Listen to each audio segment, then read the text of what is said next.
People of the internet! Welcome back to another video. It is I, Don Thomas, back in here with another one. As always, folks, the likes, the comments, the subscribes are all greatly appreciated. Thank you so much for the support on this channel. Without further ado, let's go ahead and dive into today's topic, folks. Have you heard? Starting January 1st, 2025, a new generation will be birthed. This news comes from Complex. I first saw this news over on Twitter. Feel free to follow me over on Twitter if you like, at Don_Thomas_ on Twitter, X, whatever you guys call it. I'm scrolling through my timeline. I come across this story. I saw it from Complex and a few other publications posted this story. It says here, babies born starting January 1st, 2025 will join Generation Beta. This is defined as children born between 2025 and 2039. Generation Beta is projected to make up to 16% of the global population by 2035. Generation Beta. Now, when I first heard this news, I just kind of like, Generation Beta. I thought the name, of course, sounded interesting. It doesn't hit the same, right? We got Gen Z. Gen Z sounds cool. Millennials sounds cool. Even boomers sound cool. But Generation Beta? Sounded a little bit off. So to me, as a man who works with words, in an industry where words matter, we all know that words matter, right? Words have meanings. So for me personally, folks, to be completely honest, when I heard this word, it made me think, all right, what are all the instances where I know the word beta, right? If you guys are familiar, there's only two instances, me personally speaking for myself, there's only two instances where I'm familiar with the word beta, right? In popular culture, I guess you could say. I'm sure there's some technical, definitions or whatever the case. I think I even kind of looked it up as well too. But in our popular culture, or just basic, common, everyday, surface level definition, there's only two instances that I know the word beta. Example one, you have what is called the beta male, of course, which has been a popular phrase, especially as of late, these past few years. With all the social media rhetoric, you hear alpha males and beta males and sigma males, whatever the case is. What is a beta male? A popular definition, of course, in our culture, a beta male is basically what some would call a simp. He's easygoing, he's non-combative, he's, docile. He pretty much tries to appeal to the person that he's trying to court, whether, in dating dynamics. Of course, the beta male is going to be one that's receptive and obedient to his female counterpart. A beta male is usually going to go out his way to do the right thing. And he's the nice guy. He's the chump. He's the loser, basically, is how society is defined. That's a beta male. Another instance, of course, where I've heard the word beta, where, to my common knowledge, you might be familiar as well, too, is just what they call beta testing, right? So if a company has a product, let's say, for example, let's just use the iPhone, for example. Let's say you're beta testing a new phone. A beta test is like a control, like almost like a trial run, where it's like it's the prototype, basically, of a product before the grand thing, right? So if a company wants to beta test a new software or new product, they'll open it up to a small demographic first. So let's say, for example, they're on the iPhone 16 now. So let's say I wanted to beta test iPhone 17 or iPhone 20, let's just say, right? We'll create a prototype. We'll open it up to a small population, right? We'll test it, work out all the kinks, this, that, things of that nature. And then that way, once we have a good understanding of it, we can open it up to a greater population, right? That's called beta testing. We're beta testing a product. We're beta testing a service. It's almost like trial and error. We're gathering research, right? So for me personally, those are the only two instances that I'm familiar with the word beta. Beta male and beta testing. So with that context, again, you go back to the news that was broken later today, where starting January 1st, 2025, a new generation by the name of Generation Beta will be entered into our society. Again, we have boomers, millennials, which is myself, Gen Z, Generation Beta.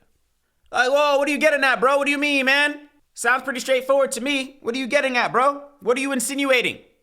I tweeted after that, once I kind of pondered on it a little bit.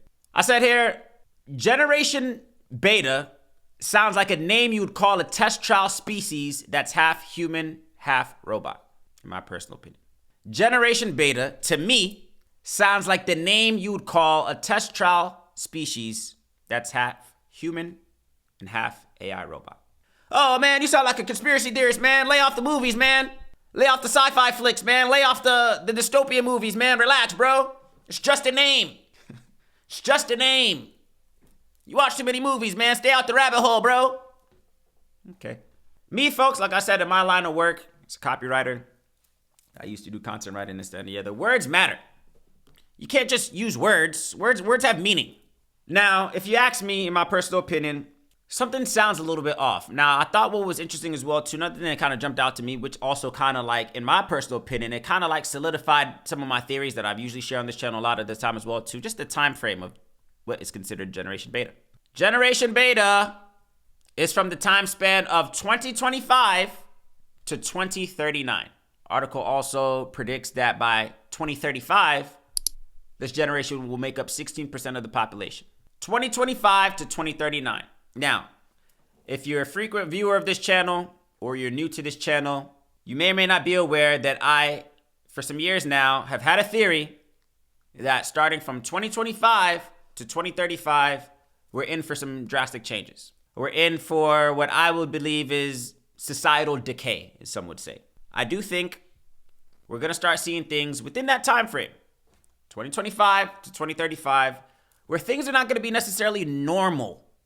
What you consider normal now, just multiply it times 100. And I'm basing that off of our current day, the advancements of AI technology, present day.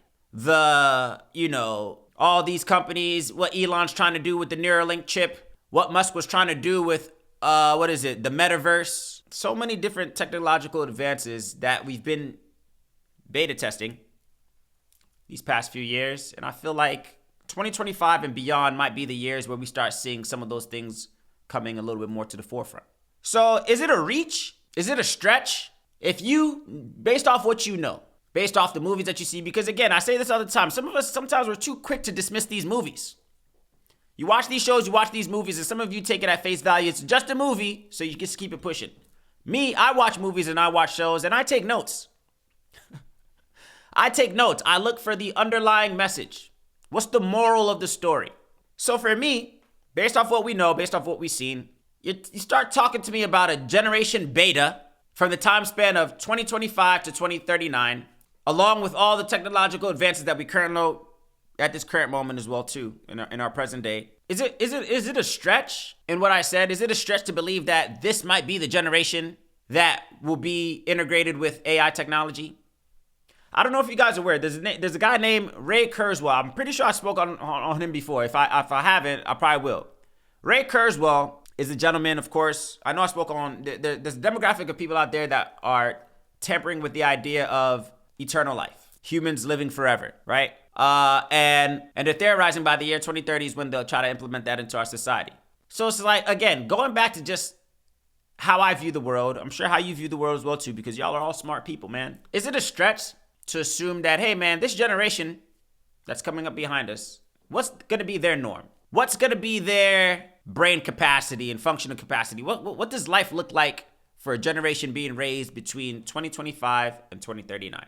Life is a cycle, folks. I feel like every generation had its purpose. Out with the old, in with the new. I want to believe that moving forward, again, with just what we know now, with your Elons and your Bill Gates, Zuckerbergs, and your Altman's, OpenAI, and all of that stuff.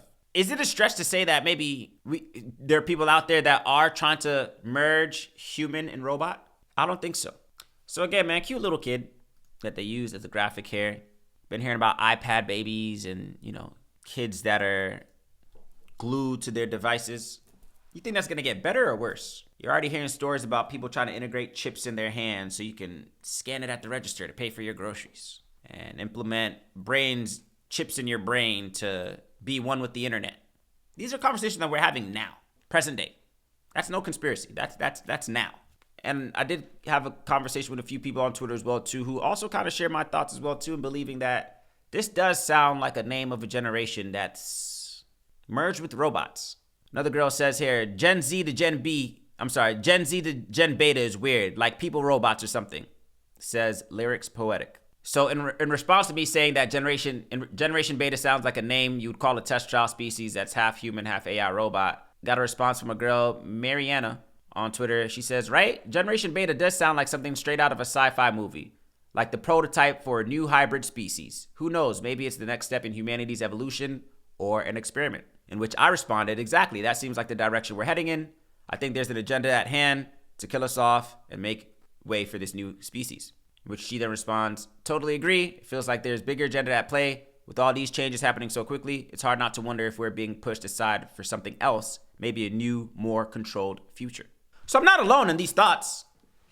And like I said, you guys are smart people as well, too. I'm sure you can't help but to ponder at the name. If anything, we could all agree that Generation Beta sounds a bit unique. Again, knowing what a beta male is, knowing what beta testing is, somebody decided, let's call an entire generation Generation Beta. I don't know, man. Call it what you want to call it. Some will say you watch too much movies. Some will say stay out of the rabbit hole. Some will say it's just a name, bro. You're all entitled to your opinion. These are mine. I want to hear your thoughts down in the comment section below. What do you make of this new generation, folks? With everything that you know about our current generation, with everything that you've seen on social media with AI and, all these technological advances, what do you make of this new generation being birthed between 2025 and 2039 being called Generation Beta? And is it a stretch to assume that this might be the generation where the experimenters and the tech gurus, whatever the case is, might start tampering with merging humans and AI robots? Is it a stretch to think that? Am I tripping? What are your thoughts? Of course, I'd like to hear it down in the comment section below. As always, the likes, the comments, the subscribes are all greatly appreciated. I will catch you on the next one.